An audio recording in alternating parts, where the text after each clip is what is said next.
ಹಾಲಿನ ದರ ಹೆಚ್ಚಳ ಮಾಡಬೇಕು ಅಂತ ಹೇಳಿ ಒತ್ತಾಯಿಸಿ ರೈತರು ಇವತ್ತು ಪ್ರತಿಭಟನೆ ನಡೆಸ್ತಾ ಇರುವಂತಹ ಘಟನೆ ಆನೇಕಲ್ನಲ್ಲಿ ನಡೆದಿರುವಂತದ್ದು. ನಾವು ಇವತ್ತು ಆನೇಕಲ್ನಲ್ಲಿದ್ದೇವೆ. ಒಂದು 106 ಜನ ರೈತರು ಏನು ಹಸುಗಳ ಜೊತೆಗೆ ಏನು ಡೈರಿ ಮತ್ತೆ ಏನು ತಾಲೂಕು ಆಫೀಸ್ಗೆ ಏನು ಮುತ್ತಿಗೆ ಹಾಕಿ ಪ್ರತಿಭಟನೆಯನ್ನು ನಡೆಸ್ತಾ ಇರುವಂತದ್ದು. ಕರುನಾಡ ರೈತ ಗೋಪಾಲಕರ ಸಂಘದ ವತಿಯಿಂದ ಇವತ್ತು ಪ್ರತಿಭಟನೆ ನಡೆಸ್ತಾ ಇರುವಂತದ್ದು. ಹಾಲಿನ ದರ ಹೆಚ್ಚಳ ಮಾಡಬೇಕು, ಜೊತೆಗೆ ಪಶು ಆಹಾರ ದರ ಕೂಡ ಏನು ಕಡಿಮೆ ಮಾಡಬೇಕು ಅನ್ನುವಂತ ನಿಟ್ಟಿನಲ್ಲಿ ರೈತರು ಎಲ್ಲರೂ ಕೂಡ ಇವತ್ತು ಪ್ರತಿಭಟನೆಯನ್ನ ನಡೆಸ್ತಾ ಇರುವಂತದ್ದು. ನೀವು ನೋಡಬಹುದು, ಹಸುಗಳನ್ನು ಕೂಡ ಇವತ್ತು ಭಾಗವಹಿಸಿರುವಂತದ್ದು. ರೈತರೆಲ್ಲರೂ ಕೂಡ ಇನ್ನೊಂದು ಹಸುಗಳನ್ನೆಲ್ಲ ಕರ್ಕೊಂಡ್ಬಂದು 106 ಜನ ರೈತರು ಇವತ್ತು ಪ್ರತಿಭಟನೆಗೆ ಮುಂದಾಗಿದ್ದಾರೆ. ಇವತ್ತು ಅವರು ಯಾಕೆ ಪ್ರತಿಭಟನೆ ಮಾಡ್ತಿದ್ದಾರೆ, ಅವರ ಒತ್ತಾಯ ಏನು, ಅವರ ಬೇಡಿಕೆ ಏನು ಅನ್ನೋದನ್ನ ರೈತರ ಬಳಿ ಕೇಳಿ ತಿಳ್ಕೊಳ್ಳೋಣ. ಸರ್, ಇವತ್ತು ಪ್ರತಿಭಟನೆ ಮಾಡಿ ಏನು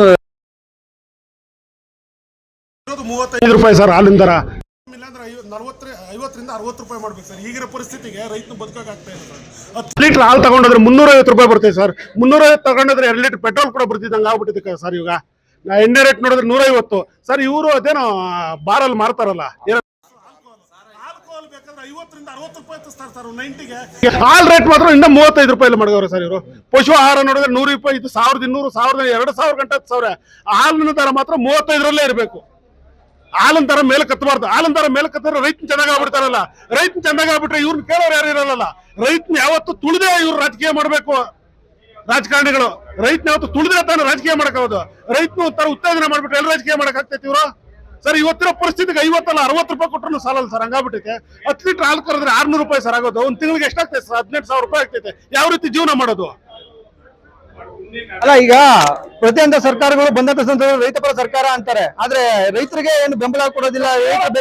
ಪ್ರತಿಯೊಂದು ಸರ್ಕಾರ ಬಂದ್ರೆ ಪ್ರತಿಯೊಂದು ಸರ್ಕಾರನು ರೈತರ ಮೇಲೆ ಪ್ರಮಾಣ ಮಾಡೇ ಸ್ವೀಕಾರ ಮಾಡೋದು. ರೈತರ ಮೇಲೆ ಪ್ರಮಾಣ ಮಾಡೇ ಸ್ವೀಕಾರ ಮಾಡೋದು. ಅವರು ಏನಕ್ಕೆ ಹೇಳ್ರಿ, ಒಂದು ಅಮಾಯಕರ ಒಂದು ಹಿಂದೆ ಇರ್ಲಿ ಅಂತ ಒಂದು ಕಾರಣಕ್ಕಷ್ಟೇ ರೈತನ ತಗೊಳೋದು. ಇವರು ಏನ್ ಮಾಡವ್ರೆ? ಯಾವ ಒಂದು ಲೋನ್ ಕೊಟ್ಟವ್ರ, ಒಂದು ರೈತ ಕಷ್ಟ ಸುಖ ವಿಚಾರಿಸವ್ರ?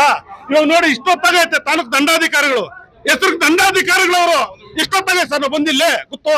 ಒಂದು ಮಾನವೀಯತೆ ಬೇಡ ಸರ್? ಅವರು ಒಂದು ಮಾನವೀಯತೆ ಬೇಡವಾ? ಒಂದು ಮಾನವೀಯತೆ ಬೇಡ ತಗೊಳಕ್ ಬಂದು ಇಷ್ಟೊತ್ತಾಗೈತೆ. ದನಕರುಗಳು ಹಿಂಗ್ ಸಾಯ್ತಾವ್ರೆ, ನಾವ್ ಹಿಂಗ್ ಕೂಗಾಗ್ತಾ ಇದೀವಿ. ಒಂದು ಲೆಟರ್ ತಗೊಳಕ್ ಇಷ್ಟೊತ್ತು ತಗಂತಾವ್ರ ಅಂದ್ರೆ ಏನ್ ಸರ್ ಇದಕ್ಕೆ ಅರ್ಥ? ರೈತನಂದ್ರೆ ಏನ್ ತಿಳ್ಕೊಂಡ್ಬಿಟ್ಟಾರ ಇವರು? ರೈತನು ಅಂದ್ರೆ ಅಧಿಕಾರಿಗಳಿಗೆ ಮತ್ತೆ ರಾಜಕಾರಣಿಗಳಿಗೆ ಯಾರಿಗೂ ಬೆಲೆ. ಈಗ ನೀವೇ ನೋಡ್ತಾ ಇದ್ರಲ್ಲ, ಅರ್ಧ ಗಂಟೆ ಆಗೈತೆ. ಬಂದು ಯಾರೋ ಸ್ವೀಕಾರ ಮಾಡೋರ? ನಿಮ್ ಕಷ್ಟ ನಿಮ್ ಸುಖ ಕೇಳೋರೇನವ್ರ? ನಿಮ್ ಕಷ್ಟ ಸುಖ ಏನಂತ ತಿಳ್ಕೊಂಡವ್ರ ಅವ್ರು ಬಂದು? ಏನಪ್ಪ ಏನಂತ ಒಂದು ಕೇಳೋರು ಬಂದು? ಸರ್, ಒಂದು ವಾರ ಆಗೈತೆ ಸರ್ ನಾವು ಪರ್ಮಿಷನ್ ತಗೊಂಡು ಇಷ್ಟೊತ್ತು ಬರ್ತೀವಿ ಅಂತ. ಇವಾಗ ಬರ್ಬೋದಾಗಿತ್ತಲ್ಲ, ಅವ್ರು ಬರ್ಬೇಕಾಗಿದ್ರೆ.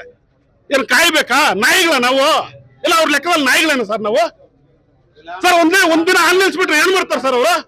ಏನ್ ನೀರು ಕುಡಿತಾರೆ? ಇನ್ನೊಂದು ನಿಮ್ಮ ಬೇಡಿಕೆ ಏನು? ಬೇಡಿಕೆ ಇವತ್ತು ಹಾಲಿನ ದರ ಹೆಚ್ಚಳ ಮಾಡ್ಬೇಕು. ಅದೇ ಸರ್ಕಾರ ಕಣ್ತೆಗೆದು ನೋಡ್ಬೇಕು ರೈತನ ಕಷ್ಟ ಏನು ಅನ್ನೋದನ್ನ. ಪಶು ಆಹಾರ ಬೇಕಾದ್ರೆ 100, 200, 500 ಹತ್ತಿಸ್ಕೊಂಡು ಹೋಗ್ತಾರೆ. ಹಾಲಿನ ದರ ಯಾಕೆ ಹತ್ತಿಸ್ತಾ ಇಲ್ಲ? ರೈತನ ಏನು ಮಾಡವನೆ? ರೈತ ಮಾಡಿರೋ ಪಾಪ ಏನು? ಏನ್ ಮಾಡೋದು ಸರ್? ರೈತನಾಗ ಹುಟ್ಟೋದೇ ಪಾಪನ ಸರ್? ಒಂದು ಹಸು ಸಾಕೋದೇ ಸರ್. ಇವತ್ತು 1 ಲಕ್ಷ 1.5 ಲಕ್ಷ ಕೊಡ್ಬೇಕು ಸರ್ ಒಂದು ಹಸು ತಗೋಬೇಕಾದ್ರೆ.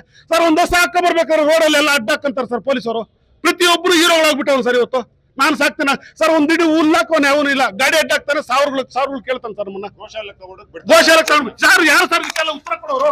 ಇದಿಷ್ಟು ರೈತರು ಹೇಳ್ತಾ ಇರುವಂತ ಮಾತು.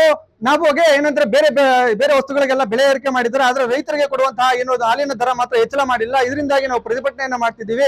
ನಮ್ಮ ಬೇಡಿಕೆ ಈಡೇರಿಲ್ಲ ಅಂತಂದ್ರೆ ಇನ್ನು 15 ದಿನಗಳೊಳಗಡೆ ಏನು ಉಗ್ರವಾದ ಹೋರಾಟವನ್ನ ಮಾಡ್ತೀವಿ ಅನ್ನುವಂತ ಮಾತನ್ನ ರೈತರು ಹೇಳ್ತಾ ಇರುವಂತದ್ದು. Ambareesh Thimmegowda, guarantee news, Anekal.